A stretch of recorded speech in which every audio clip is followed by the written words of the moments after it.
జనసేన అధినేత పవన్ కళ్యాణ్ అనారోగ్యానికి గురయ్యారు. వారాహి విజయబేరి పేరుతో పిఠాపురం నుంచి ఎన్నికల శంఖారావాన్ని పూరించారు పవన్. గత శనివారమే ప్రచారాన్ని మొదలుపెట్టిన పవన్ అనారోగ్యం బారిన పడడం జనసేన శ్రేణులను కలవరానికి గురిచేస్తోంది. ప్రచార సమయంలో ఆయన కొద్దిగా నీరసపడినట్టు తెలుస్తోంది.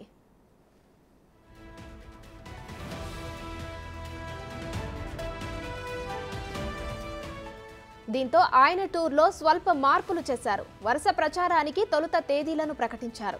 అనారోగ్యం కారణంగా 4 రోజుల పర్యటనను రద్దు చేశారు. ఎండలు ఎక్కువగా ఉండడంతో పవన్ కళ్యాణ్ అస్వస్థతకు గురైనట్టు జనసేన వర్గాలు తెలిపాయి. ఇప్పటికే ఆయన హైదరాబాద్ చేరుకున్నారు.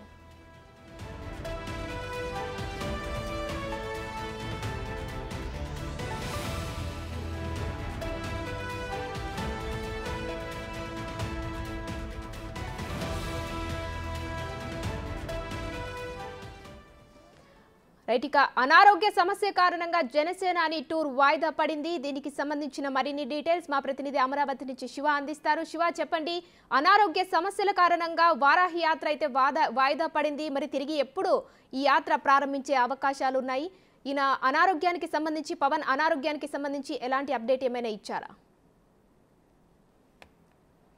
ఉమశ్రీ మొత్తం మీద చూసుకుంటే జనసేన అధినేత పవన్ కళ్యాణ్ వారాహి యాత్ర ప్రారంభించారు. ఆయన శనివారం నుంచి 2 రోజుల పాటు పిఠాపురం సొంత నియోజకవర్గంలో పర్యటన చేశారు. అయితే వాస్తవానికి 4 రోజుల పాటు రేపు సాయంత్రం వరకు కూడా ఆయన పిఠాపురంలో ప్రచారం చేయాల్సిన పరిస్థితి కనిపిస్తూ ఉంది. అయితే వైరల్ ఫీవర్ కారణంగా ఆయన అనారోగ్యంతో ఇబ్బందులు పడుతున్నట్లు తెలిసింది. ఈ నేపథ్యంలో నిన్న ఉదయం నుంచి కూడా ఆయన దేవాలయం ప్రారంభోత్సవం, శంకుస్థాపన, ఆ తర్వాత టీడీపీ నేతలతో భేటీ, ఆ తర్వాత బీజేపీ నేతలతో సమావేశం, ఆ తర్వాత ముఖ్య నాయకులతో ఇట్లా వరుసగా బిజీ గడిపిన పవన్ కళ్యాణ్ ఒక్కసారిగా అస్వస్థకు గురవడంతో వెంటనే ఆయన్ని రాజమండ్రికి తీసుకువచ్చారు. రాజమండ్రి నుంచి ప్రత్యేక విమానంలో ఆయన హైదరాబాద్ వెళ్ళారు. అయితే ఆయన వైరల్ ఫీవర్తో బాధపడుతున్నట్లు కూడా తెలుస్తూ ఉంది. డాక్టర్లు అయితే 4 రోజుల పాటు రెస్ట్ కావాలని చెప్పారు. వాస్తవానికి ఆయన గత శుక్రవారం నుంచే వైరల్ ఫీవర్తో బాధపడుతున్నా కానీ షెడ్యూల్ ప్రకారం యాత్ర ప్రారంభించాలని చెప్పి భావిస్తూ ఆయన పవన్ కళ్యాణ్ అయితే పిఠాపురం చేరుకున్న పరిస్థితి కనిపించింది. ఈ నేపథ్యంలో ఇవాళ రేపు ఏదైతే జనసేన అధినేత పవన్ కళ్యాణ్ చేస్తున్న వారాహి యాత్రకి విరామం ప్రకటించాలని చెప్పి జనసేన వర్గాలు భావిస్తా ఉన్నా. ఈరోజు హైదరాబాద్లో కొంతమంది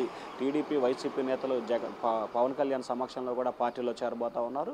మరొక వైపు ఈ వారాహి యాత్రకు సంబంధించి కూడా రీషెడ్యూల్ చేసే అంశాన్ని కూడా పరిశీలన చేస్తున్నారు. వాస్తవానికి 3వ తేదీ నుంచి తెనాలి, అలాగే వరుసగా జిల్లా పర్యటనలు ఉన్నాయి. కానీ 6వ తేదీ నుంచి కానీ 5వ తేదీ నుంచి కానీ షెడ్యూల్ యాజ్టీజ్గా కొనసాగిస్తూ కానీ 3వ తేదీ జరగాల్సిన కార్యక్రమాన్ని 5, 6 తేదీల నుంచి వరుసగా నిర్వహించాలని చెప్పి జనసేన వర్గాలు అయితే భావిస్తున్నాయి. మరొక వైపు వారాహి యాత్రకు సంబంధించి ఎప్పుడు ప్రారంభించినా కానీ లేకపోతే ప్రారంభానికి ముందు కానీ మధ్యలో కానీ పవన్ కళ్యాణ్ వైరల్ ఫీవర్తో బాధపడుతున్నారని, వారాహి యాత్రకు సంబంధించి ఏందో జరుగుతుందని చెప్పి ఆ పార్టీ శ్రేణులు అయితే ఒక రకమైన అయోమయం, ఆందోళన అయితే నెలకొని ఉంది. కానీ వారాహి యాత్రకు సంబంధించి కూడా జనసేనలో మంచి జోష్ అయితే ఇస్తూ ఉంది. ఎందుకంటే వారాహి వాహనానికే ఒక ప్రత్యేకత చోటు చేసుకుంది. ఈ నేపథ్యంలో ఆ వాహనంపై పవన్ కళ్యాణ్ ఇప్పటికే 2 విడతలుగా రాష్ట్రం మొత్తం చుట్టొచ్చారు. తాజాగా 3వ విడత కొనసాగుతున్న నేపథ్యంలో మరొకసారి వైరల్ ఫీవర్తో ఆయన అయితే ఇబ్బంది పడుతున్న పరిస్థితి కనిపిస్తూ ఉంది. 2-3 రోజుల విరామం తర్వాత తిరిగి వారాహి యాత్ర అయితే ప్రారంభించే అవకాశం అయితే కనిపిస్తూ ఉంది. ఒకవైపు ఎన్నికల బిజీ షెడ్యూల్, అభ్యర్థుల వడబోత, మరొక వైపు జర్నీలు,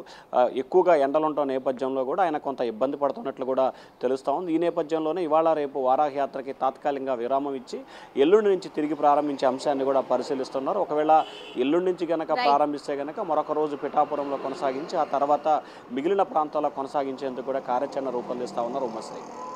థ్యాంక్ యూ శివ.